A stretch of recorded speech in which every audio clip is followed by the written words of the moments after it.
उत्तर प्रदेश के सूक्ष्म लघु एवं मध्यम उद्यम, खादी एवं ग्रामोद्योग, रेशम वस्त्रोद्योग, हथकरघा विभाग के उत्तर प्रदेश मंत्री राकेश सचान ने आज लखनऊ के सभागार में रेशम विभाग की समीक्षा बैठक की, जिसमें मंत्री जी ने अलग अलग जनपदों के एडीएम तथा अन्य अधिकारियों से रेशम की खेती की समीक्षा की और वर्तमान में पेड़ जो लगे हैं वो कितने जीवित हैं तथा कितने खराब हो गए हैं, उन सभी की जानकारी लेते हुए सरकार द्वारा दिए गए लक्ष्य को पूरा करने के निर्देश दिए। इसी विषय को लेकर समीक्षा बैठक में मुख्यालय स्तर के अधिकारीगण उपस्थित रहे। सभी जनपद मंडल स्तर के अधिकारी वीडियो कॉन्फ्रेंसिंग के माध्यम से ऑनलाइन समीक्षा में प्रतिभाग की। देखिए, आज हमारे रेशम विभाग की समीक्षा बैठक हो रही है, क्योंकि इधर नए बजट में ये पहली बैठक है। इधर 2-3 महीने लगभग चुनाव में बीत गए, तो आप ये समझिए कि बजट पास होने के बाद आज ये पहली बैठक है। हमारे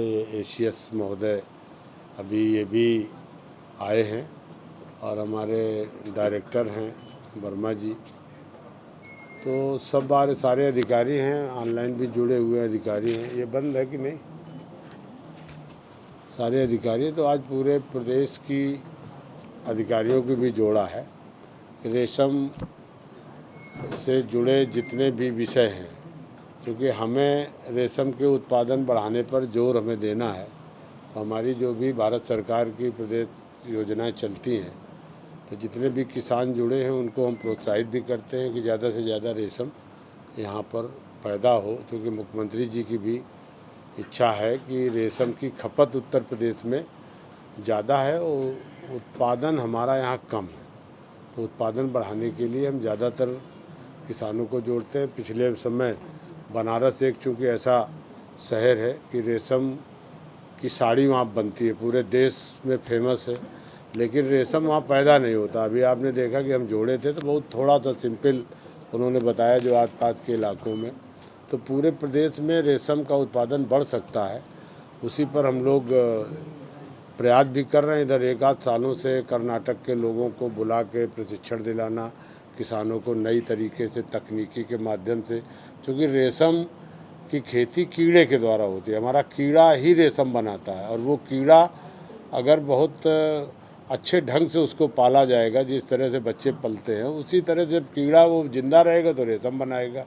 तो वो थोड़ी सी उस ढंग से नहीं होती थी, क्योंकि कर्नाटक देश का सबसे ऐसा प्रदेश है कि सबसे ज़्यादा वहाँ रेशम पैदा होता है, वहीं से हम लोग मंगाते हैं। तो उत्तर प्रदेश बड़ा क्षेत्र है। किसान को अगर प्रशिक्षित, बहुत सारे किसान जुड़े हैं जो रेशम से जुड़े हैं, वो लगातार जुड़े हैं, क्योंकि 1 एकड़ में लगभग 1.5 से 2 लाख तक की बचत हमारा किसान कर सकता है अगर सही ढंग से रेशम के कीड़े का काम करे। सर, अभी हमने देखा कि आपने अधिकारियों को निर्देशित किया और कहा कि जो पेड़ हैं उनको लगाइए और साथ में उनकी केयर भी कीजिए, उनकी सुरक्षा भी कीजिए। इसके लिए क्या? हाँ, देखिए, एक पेड़ लगाओ पेड़ बचाओ का अभियान ये सरकार का चलता है। प्रतिवर्ष हम लोग 35 से 40 करोड़ पेड़ लगाते हैं।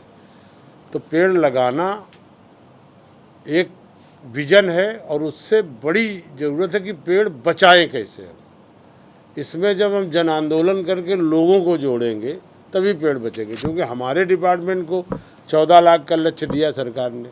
तो हम तो जो पेड़ लगाते हैं, तो हमारा सब जगह फार्म हाउस है, या जो किसान को हम दे रहे हैं वो इससे जुड़ता है, तो वो भी इसको सुरक्षित करता है, पानी देता है, इसकी घास वास सब सफाई करता है, तो वो तैयार हो जाता है पेड़। तभी हमने पूछा तो आपने देखा कि किसी ने ये नहीं कहा 10-20% पेड़ भले वो न जीवित हो, नहीं तो जितना लक्ष्य था उतने लक्ष्य को हम लोग करते जा रहे हैं। और उसको हम अपनी पौध भी बनाते हैं, मतलब हमें ये नहीं कि हमें कोई वन विभाग पौध दे, हम अपने ही उस फार्म हाउस में पौध बना लेते हैं, उसी को हम सरकार के अनुरूप लगाते हैं और किसानों को भी वृक्ष देते हैं।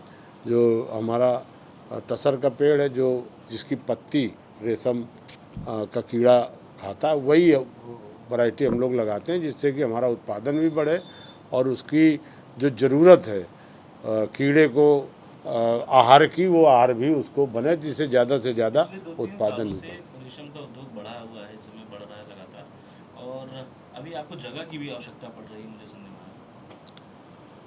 देखिए, जगह मांग करेंगे? नहीं, जगह की मांग इसलिए नहीं करेंगे। मेरे इससे हमें लोगों को जोड़ना है। जैसे आप कृषक हैं, आपकी 1 एकड़ ज़मीन है, हम आपको जोड़ लें कि आप रेशम का काम करने लगें, तो आप स्वयं बागवानी लगाएंगे, स्वयं वो करेंगे, तो आपको ये लगेगा कि आपको रेशम की खेती से फ़ायदा हो रहा है, तो आप निश्चित तौर पे जुड़ेंगे। तो हमें इस अभियान पे हम लोगों ने, हमारी चर्चा भी हुई अधिकारियों से, इस पर हम लोग इस अभियान से ज़्यादा हम किसानों को जोड़ रहे हैं। और वो प्रशिक्षित, चूँकि हमारा प्रशिक्षण केंद्र भी है मिर्ज़ापुर में, हम वहाँ जितने भी किसान हैं उनको उनका वहाँ प्रशिक्षण भी देते हैं, और उनको जय दिन वो रहते हैं तो वहाँ उनको खाना पीना और प्रशिक्षण दे करके लौटाते हैं। जो हमारे लोग प्रशिक्षण देते हैं कि किस तरह से, चूँकि रेशम का कीड़ा ये ऐसी फसल नहीं कि हमने बीज बोया और उससे फसल काट ली, और रेशम का कीड़ा ही जो है वो रेशम बनाता है। उसको ज़िंदा रहेगा वो अपने आप, जब वो पूरी तरह से रेशम को बनाएगा तो तभी जब वो ज़िंदा रहेगा। तो वो कैसे ज़िंदा रहे उसको हमें ज़्यादा से ज़्यादा हम लोगों को प्रशिक्षण दे करके इसमें ज़्यादातर किसानों को जोड़ने का एक अभियान चलाएं। क्योंकि हमारे माननीय योगी आदित्यनाथ जी की ये मंशा है, जब ये सरकार बनी थी तो उन्होंने कहा था कि हमें उत्तर प्रदेश में इस उत्पादन को, रेशम के उत्पादन को बढ़ाना है। उस दिशा पे हमारा विभाग पूरी तरह से अधिकारियों के सहयोग से काम कर रहा है। सर, ये ओडीओपी का प्रमुख अंग है रेशम का। नहीं, और इसमें आपने, जैसे कि हमारे यहाँ बी कीपिंग का एक कोर्स चलता है, और रेशम से रिलेटेड क्या मतलब कोर्सेज ऐसे हैं जो प्रशिक्षण दे करके युवाओं को जो है उसको प्रशिक्षित किया जा सकता है? हाँ, देखिए, जो रेशम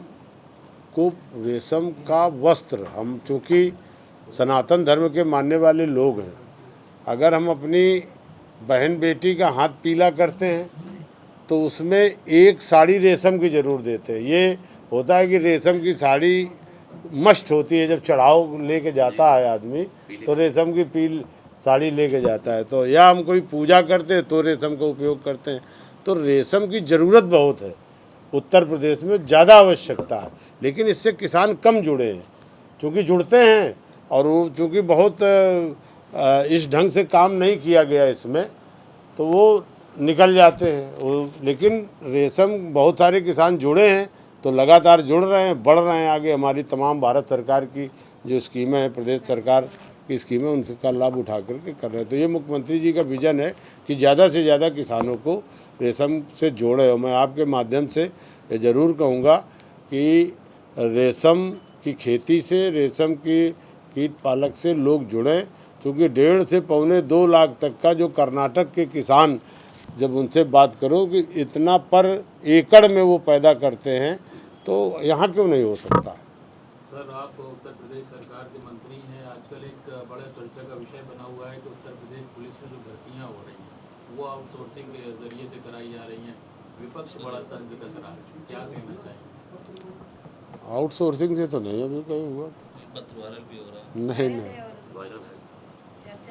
नहीं, ऐसा कुछ विपक्ष तंज ये कर रहा है कि पहले सेना में भर्ती इस तरीके की, नहीं, ऐसा नहीं है अभी। मतलब आपके से सुन रहा हूँ मैं, आउटसोर्सिंग से पुलिस की भर्ती में आपसे सुन रहा हूँ, लेकिन ऐसा है नहीं। डीजीपी ने दे दिया है कि ये त्रुटिवश हुआ, डीजीपी ने पुलिस दे दिया। हाँ, ऐसा है नहीं। मैं वैसा पुलिस की भर्ती आउटसोर्सिंग में कैसे होती है। विपक्ष सरकार एनटीवी निष्पक्ष के लिए संवाददाता समीर खान की खास रिपोर्ट। देश विदेश की ताज़ा खबर पाने के लिए हमारे चैनल एनटीवी निष्पक्ष को सब्सक्राइब करें व बेल आइकन दबाना ना भूलें।